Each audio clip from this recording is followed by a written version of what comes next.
So I was 17 when I got my driver's license and first took my used Nissan Sentra out for a spin. As that day had approached, I'd fantasized about where I might drive that first day, alone on the open road. My girlfriend's house, the video store, Taco Bell. But as I backed out of my parents' driveway, I knew there was only one place I could go, one place I had to go. The home of my secret crush, hoping to catch a glimpse. His name was Rich McCloskey. I remember a year earlier when I'd been a junior and Rich a senior, I'd seen him for the first time. A vision in muted earth tones. I found him fascinating. There was just something about him. I don't know whether it was the brown shoes that matched the brown belt, that matched the brown watch band, or maybe it was just the fact that he was wearing a belt and a watch and shoes that weren't sneakers, but he was clearly a cut above the mindless, untucked heathens who populated our school. Meeting Rich was the first time in my life that being gay went from being an idea to being another person, with matching accessories. I don't know whether I wanted to befriend him, or kiss him, or be him. Probably all three. But at 16, in that school, at that time, none of those seemed possible. I wasn't sure I could survive even saying it out loud. We weren't friends, Rich and I. We never became friends. We did have a few stolen moments together. In the fall semester, we had gym class together. And I remember having to run laps around the track. I was always the slowest kid out there, huffing and puffing in last place with no one else in sight. But that semester, Rich was the second slowest kid. And one day, he slowed down to match my pace. And he spoke to me. "Hey," he said. "Hey," I said, as my carefully constructed world threatened to spin off its axis. "This sucks," he said. "Totally," I said, wondering whether he too would remember this moment. In the spring, Rich had one of the lead roles in our school's production of Meet Me in St. Louis, and to be closer to him, I played trombone in the pit orchestra. But I wasn't aware of the rigid caste system by which the kids in the orchestra never spoke to the kids on stage, and the kids on stage never acknowledged our existence. But privately, secretly, I knew all the lines to all of his songs, and in my head we sang them together. But that was it. I tried every day to deny that these feelings existed, or that they mattered. I went to the junior prom with Mary Ann, the shy, brainy girl I dated off and on since 8th grade. And Rich graduated. I would never see him again.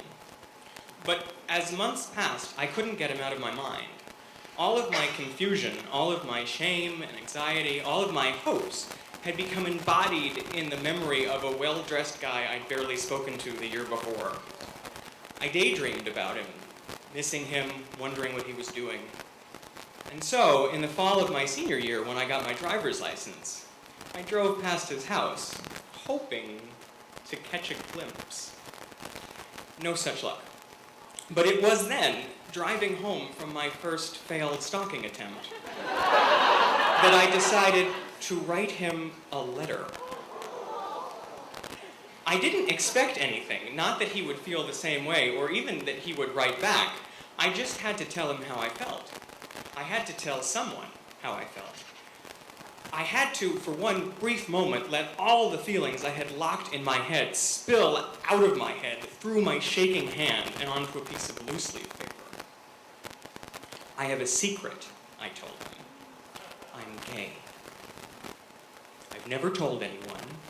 I can't ever tell anyone, but I am. And I like you. A lot. I just want you to know." It's just an FYI, really. And then, in this single act of bravery that stands in profound contrast to the decade of trembling fear that surrounded it, I mailed the letter. And I survived. And I was able get him out of my head for a little while.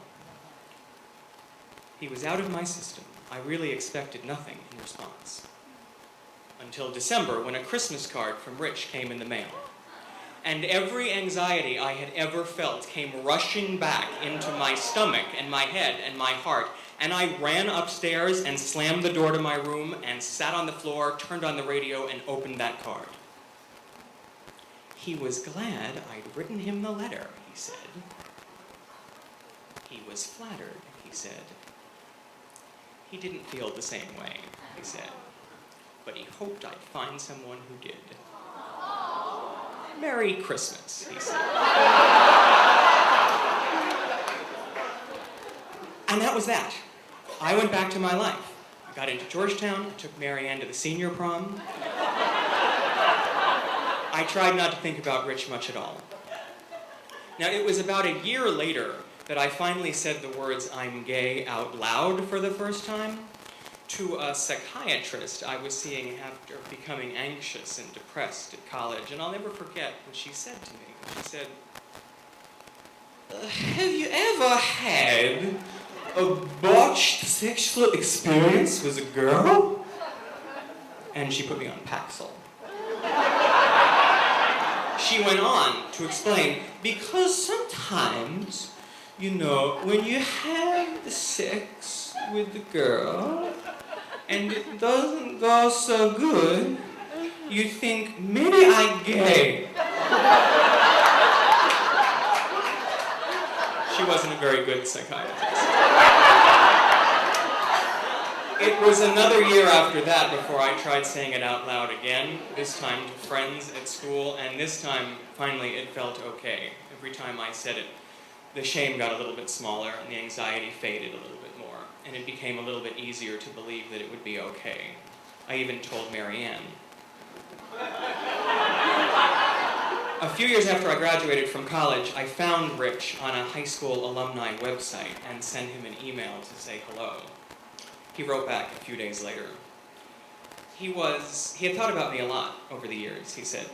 He hadn't been entirely truthful in that Christmas card, he said. It turns out that back in high school, he'd had a secret. He was gay. He'd never told anyone. He couldn't ever tell anyone. But he was, and when he got my letter, he was afraid, terrified, that I had found him out. "You were so much braver than I was," he said. And I laughed because this was not a compliment I received very often. "Once a decade, maybe," I said. And then he asked, what gave me away? And I thought back to the first time I'd seen him and explained it was the matching accessories.